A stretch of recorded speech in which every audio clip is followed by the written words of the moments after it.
You're listening to the Greeks Gridiron. Now here's your host, Ethan Hristodoulou. Good afternoon, everybody, and welcome back to the Greeks Gridiron. I'm Ethan Hristodoulou, and today on Wednesday afternoon, as we always do, we turn the page, we take a look at the next upcoming week in the NFL, this time week number 5, Thursday night football action.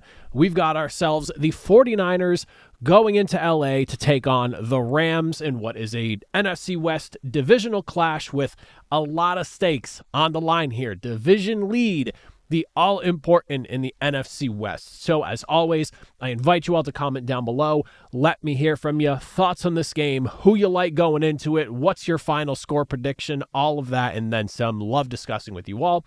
Took a tough one on the chin last week as far as predictions go. We got 8 games right. We technically got 7 games wrong and a tie, but I don't like putting ties in the record, so I just mark it as a loss. So 8-8. Took it on the chin. We're going to try to bounce back. And it's crazy because we started off the week literally predicting the winner and end result score. I got the 23-20 Seahawks win for Thursday Night Football last week. And then it was just a very rocky road the rest of the way. So we're looking to bounce back here. But 49ers and Rams, man. This is always a really good contest. I feel like these two teams, no matter where they stand, because it's Kyle Shanahan, because it's Sean McVay, two offensive masterminds who just know how to bring out the best against the opposing head coach that they're facing, this is one of those games that it's always a good time. And it's always closer than I think anyone anticipates. For the most part, there's obviously the rare exceptions between the two over the years, but typically these games are coming down to the wire. They're usually a battle, and I kind of am assuming the same thing for this one here. Like, I don't think the Rams, even though maybe on paper they look like the runaway favorite, they are just going to blast the 49ers. Obviously, I could be wrong, but I really feel like this is going to be one of those tighter contests. And the first thing that I'm looking at here has got to be just Brock Purdy in the 2 games that he's played so far for San Francisco. Hasn't really been the greatest of performances. Obviously, there's a lot of injuries going on around him on the offensive side of the ball and even on the defensive side of the ball as well. I mean, hell, he was even hurt for a couple of games. That's how hard the injury bug has bit the 49ers this season. But in the 2 games he's played, he's thrown 4 interceptions. You can blame one on a tipped pass in Jacksonville this past week. But overall, a lot of Brock Purdy's interceptions are coming on like those intermediate to deep passes. And I think going up against this Rams defense, who right now has this like young and rowdy secondary that just comes to party each and every single week, and they're looking to pick off a pass if they can. As it stands right now, for those next-gen stats lovers, only Kansas City is better against deep balls in EPA per play with passes that go 20 yards or more so far this season. So I think it might be in the best interest, based off of just some of the struggles we've seen from Brock Purdy himself, but also what this Rams defense is capable of when it comes to defending the deep ball with, again, such a fun secondary to watch. Maybe speed up the passing game a little bit, try to get the ball in your playmakers' hands a little bit quicker, let them make the plays with that ball in their hands.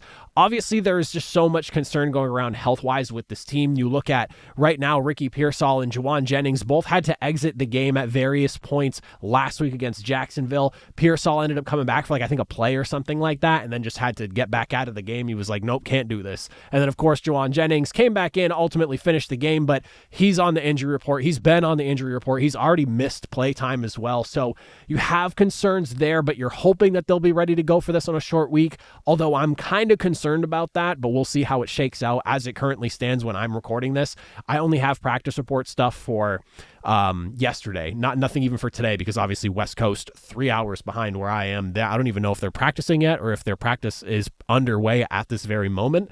That being said, obviously, you still have Christian McCaffrey. He's going to be the guy you need to lean on. And I know I'm like semi kind of talking out of both sides of my mouth here, because I kind of criticize the fact that Christian McCaffrey is your leading receiver right now, but the reality is they're so banged up in the receiver department, it's kind of at a necessity. So you're going to have to lean on him. You're going to be relying on a Kendrick Bourne who recently joined the squad. You're hoping that a guy like Jake Tongas, who already has a couple of touchdowns himself in replacement for George Kittle, as he is currently on the mend himself, you're hoping that maybe he can continue some of the success he's found. Again, 2 touchdowns so far this season in the 4 games they've played. But just get the ball out quick, help yourself out.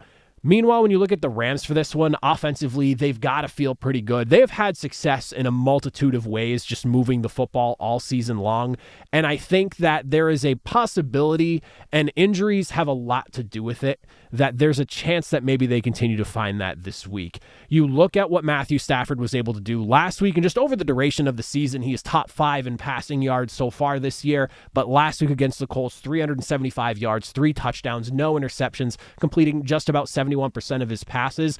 He was on one last week, and you're starting to see the idea of the pairing of Puka Nacua and Davante Adams really start to come to fruition, because teams have to respect Davante, and it almost feels like the Rams have set it up to be that way, because it feels like even going up to just last week, but through the season, they have done a lot of targeting of Davante Adams in the red zone, and he has 3 touchdowns to show for it, and it's forcing teams to recognize that Davante Adams can still make plays. He's still one of the most sure-handed wide receivers in the NFL, even if he's not quite the athlete he was during his heyday. This is opening up Puka Nacua, who is just absolutely just racking up receptions, receiving yards, touchdowns, you name it. I know it fairly well because this dude is just wrecking every single week, and I feel like my feed every Sunday is just filled with Puka Nacua highlights, and I'm a big fan of his game, so maybe that's why, but 13 receptions, 170 yards, a touchdown to boot to go along with it. Again, Davante Adams isn't doing a ton, but he's a distraction. Teams have to deal with him. He does have 17 catches and 3 touchdowns on the season, so you're really starting to see that come to fruition. The offense is pretty healthy overall, and San Francisco's defense, my biggest concern is going to be if they can even get to Matthew Stafford and make him uncomfortable. The pass rush is obviously suffering without Nick Bosa. You have other edge rushers right now that are dealing with injuries in some varying capacity at this current moment. And then the numbers, 5 sacks, which puts you at 3rd fewest in the NFL. You have 41 pressures on the season, which is 7th fewest in the NFL. San Fran's in a really tough spot right now, and it has not looked pretty, whether Brock Purdy's under center or not. And I'm very concerned about whether this 49ers team is going to be able to keep pace with the Rams team if things start to get a little out of control. And part of that also has to do with the fact that this Rams defensive front has just been so good this season, and they have just gone after the quarterback with reckless abandon and been successful with it. 14 sacks ties them for 2nd most in the NFL. They got 66 pressures on top of that, which puts them at 4th most in the NFL.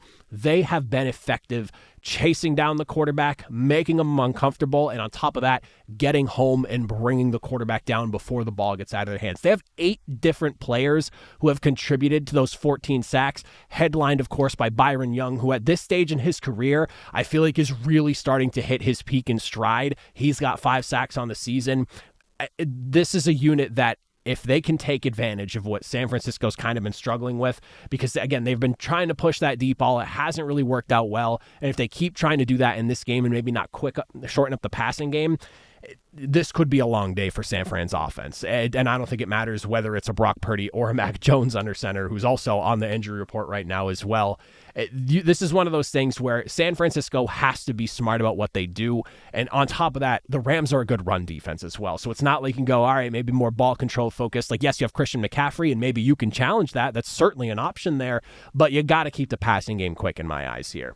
I do feel like health is overall a factor in this game as well, and could be a big deciding factor in that. The Rams, like I mentioned, they come in fairly healthy. There is concern around Tyler Higbee's availability, and then Rob Havenstein's another guy that you have to keep an eye on the offensive line. But overall, beyond that, I mean, the Rams are pretty clean. Whereas the 49ers, like I mentioned, injury report is as long as all get out already, and we're going on 5 weeks into the season right now with 12 players. If you want to cut that number down to 11 because Mac Jones is the 12th guy and you don't really need to worry about backup quarterback unless Brock Purdy gets hurt again and has to exit the game, then you're really finding yourself into an issue. But team health has got to come into play at some point here. And when you get into those later stages of the game where guys aren't able to maybe sub out as often because other guys aren't available, the roster's really thin, the depth is just not quite there because people aren't available, it could be an issue for San Fran. That all being said, As for who I think is going to come out victorious in this game, like I said, I really think it's going to be a closer affair. I think San Francisco, even with all the injuries, is still deep enough that they're going to keep this game very tight, and I think they'll be able to hang on. That being said, though, I do think the Rams ultimately come away with the victory, but I have them winning 24-21. I think that the 49ers can hang in there. I expect to see Matthew Stafford throw at least maybe another couple touchdowns, pushing near that 300-yard mark, but maybe San Francisco can hold that number down a little bit more. Again, even with all the injuries they've dealt with, they've still been a pretty effective defense, all things considered. So I think you really got to show praise for that team, because they are battle-tested and bruised right now, and it's only week 5 of the season, but they're still showing up each and every single week without their starting quarterback, without X, Y, and Z missing on both sides of the football. And they're still in close games. They're still 3-1. And I think that speaks a lot to how well coached they are and the amount of depth that they have, that a lot of people questioned, myself included, coming into the season because they had lost so many people in free agency, especially on the defensive side of the ball. But they're still one of the deeper teams in the NFL for the fact that they're still 3-1 despite the amount of injuries they've dealt with. But I like the Rams, again, 24-21, exciting contest. Very much looking forward to this Thursday night game. I love 49ers-Rams games. I think they're always one of the more entertaining bouts to watch, especially when it comes to division rival matchups during the last 5 years or so. But as always, let me know in the comment section down below your thoughts, your opinions on the game. Who do you like in this one and why? Maybe anything else that you want to bring up and discuss in the comments that maybe I didn't bring up here. But if you made it to the end, I greatly appreciate it. We'll do predictions for all the games on Sunday tomorrow afternoon, so make sure you're subscribed so you don't miss out. But I will see you all Friday afternoon to predict the Sunday games for week number 5.